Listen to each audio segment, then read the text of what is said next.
everybody. This is Ashley from VinylGecko. We are going to do a little tutorial for the ROCKABOX that Resin Rockers and I did together.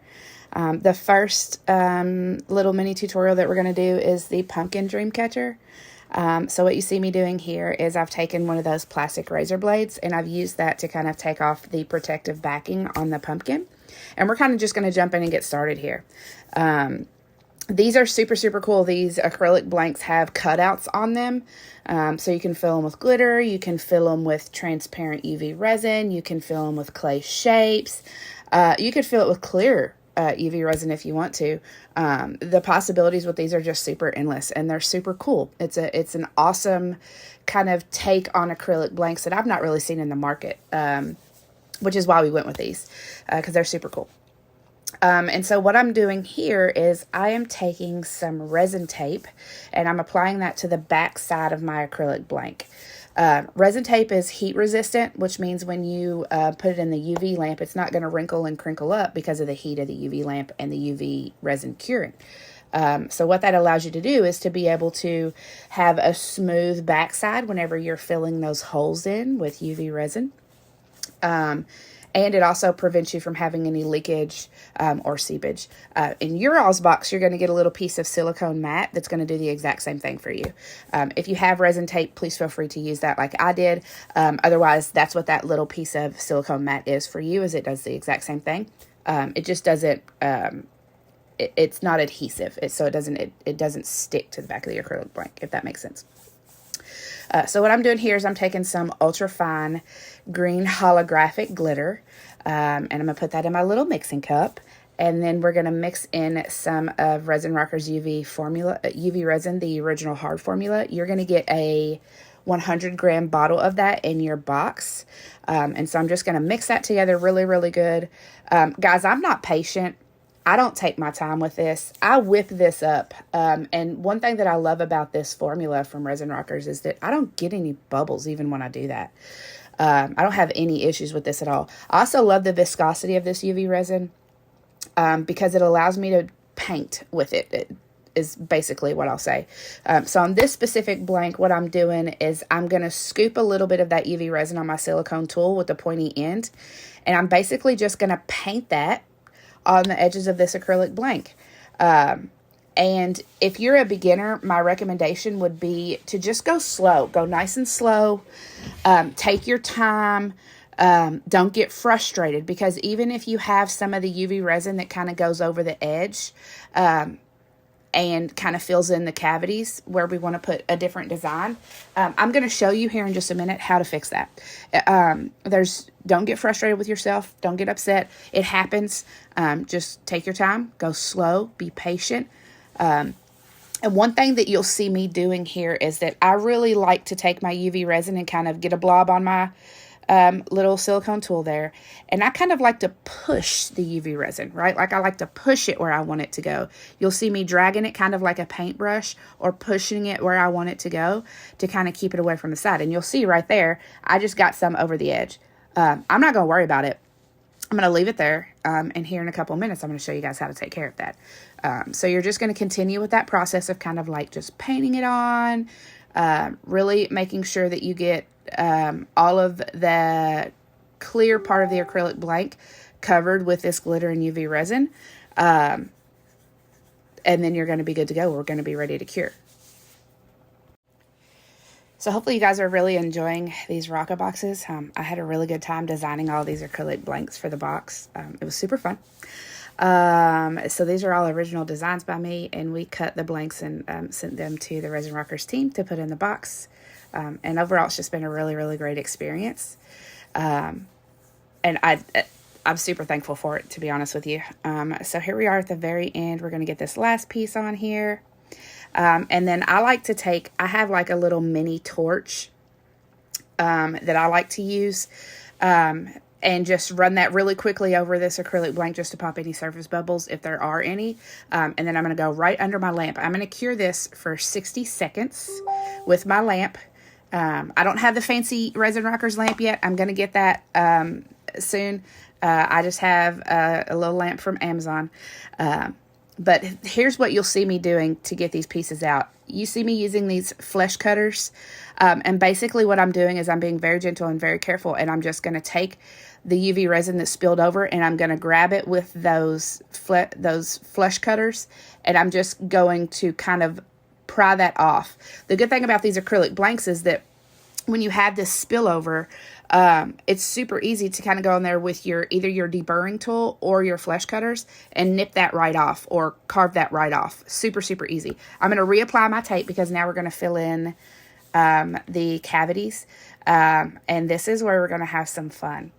So in your box, you're going to get a sample size of the Neon Color Burst UV resin that glows in the dark. These are super cool. These little bitty bottles were difficult to squeeze. I'm going to be honest with you. They're always difficult to squeeze for me. But I used almost this entire bottle on my pumpkin, and I don't regret it at all. So basically what I'm going to do is I'm filling these cavities with the neon green glow. And I filled the left and rightmost, the two rightmost cavities, and then the big one in the center, I kind of just put a blob in the middle. And then what I did is I came back with like with my little silicone stick or a toothpick, one of the two. And I put in some of the green Color Burst, the original formula with that because it's very transparent and see-through. And I thought it would be really cool. And I kind of just swirled that in with it. And I love the way it turned out. So ignore the fact that I'm struggling with this bottle. It was my worst enemy while I was filming. I cut a little bit of it out so that you guys wouldn't have to see me struggle too much. Yeah. So now I'm taking the flat edge of my silicone tool and I'm kind of just cleaning up the edges where I was messy. Guys, don't be afraid to be messy. It's totally fine. We're all just having fun here creating. So if you're messy, it really doesn't matter. It's not a super, super big deal because that's what these silicone tools are for. You can take the flat side of your silicone tool and kind of use it as like a scraper and scrape off any of that UV resin, that's in places where you don't want it. And that's exactly what I did. So then you'll see me trying to get as much of this neon glow in the dark Color Burst resin out of this bottle as possible. And then we're going in with the original green, which is very see-through, kind of like a Suncatcher would be, right? Which I thought was going to be super cool. And so I'm putting that in the larger cavity. And then I went back after I swirled this. Look at the swirl. Oh, look at that. I did such a good job. Oh, so cute. And then I went back with that Color Burst UV resin, and I kind of filled in the rest of the other cavities if they needed a little bit more. It doesn't really make a difference. It's still going to glow. It doesn't affect the potency of the glow at all. I can promise you that. And then once I did that, you're going to see me run over this with the torch again. I love this torch that I have. It's my favorite. You definitely need a heat source of some kind just to make sure that if you have any surface bubbles, those are getting popped. You don't want to cure with those. You'll see probably in the final product, I had 1 or 2 bubbles that I didn't let rise and I was too impatient to rest it and let those rise to the top to get those popped. Don't be like me. Be patient. If you need to let your piece rest so that those bubbles can rise to the top and then pop those with a heat source, totally fine to do that. You can also use like a toothpick or the pointy end of your stick and kind of move the bubbles to the top to help get those to pop as well. I obviously was not patient when I was doing this and did not take the time to pop those bubbles, but the piece still turned out great. So here you see me with my stick. I had something in my UV resin. I had to pull it out. I don't know what it was. And then I just let it rest for just a little bit. Nowhere near as long as I should have. Hit that with the heat source again, and then we're going to cure. When you fill these cavities, you want to make sure that you're curing on both sides. So I cured for 60 seconds on the front, and then I flipped it over, and I cured for 60 seconds on the back. If you don't do that, the back of your resin may not cure completely, especially if you have like an opaque color that you're using. So you want to make sure that you do flip that piece over and let that cure. Now we're ready to dome. And doming is basically just a fancy way of saying you're putting a clear coat on the top. This part is where you want to be very, very careful. Don't put too much UV resin on your piece. It's better to start with less and add more than it is to add a whole ton of UV resin and then it's going to spill over the sides and cause issues, which I'm going to show you here in a minute because I did that. So learn from Ashley. Don't make the same mistakes she did. Less is more. You can always add more UV resin. Once you have too much, it kind of just goes everywhere. I also very, very highly recommend starting in the middle and pushing your UV resin to the edge. That helps a ton as well. You see me doing that, swiping from the middle to the edge. That helps a ton too to prevent you from having any UV resin from falling over. What I do see is that typically when I do have spills, it's in like a detail part.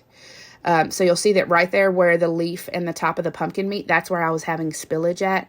And that's where I was having issues. I just kind of gently picked the piece up, wiped the bottom of it with a baby wipe, wiped my mat with a baby wipe, and then put that back down, hit it with my heat, wiped it one more time just to make sure, and then we went in and cured, and I didn't have any problems. And I'm going to cure this again for 60 seconds. And then look at this beauty. Isn't the middle of that one so cool? I love the middle of it. It's so pretty. Wait till you see what we're about to do. We're going to put a drip on this bad boy. I didn't have the red quick drip. I wish I did. I only had the purple. I'm going to go back and get all those. But I just used puff paint. I used a red puff paint. We're making this like a candy pumpkin. So you see me take the puff paint and go across the top edge of the pumpkin. Then I kind of tap the acrylic blank on the table. And that kind of gave me my little drips. And then I went in with some of these little clay pieces. I had some like tan colored clay pieces, some gold balls, and some black balls. And I kind of just put those on there. The only thing is with this, if you're going to use puff paint, you do have to give it plenty of time to dry.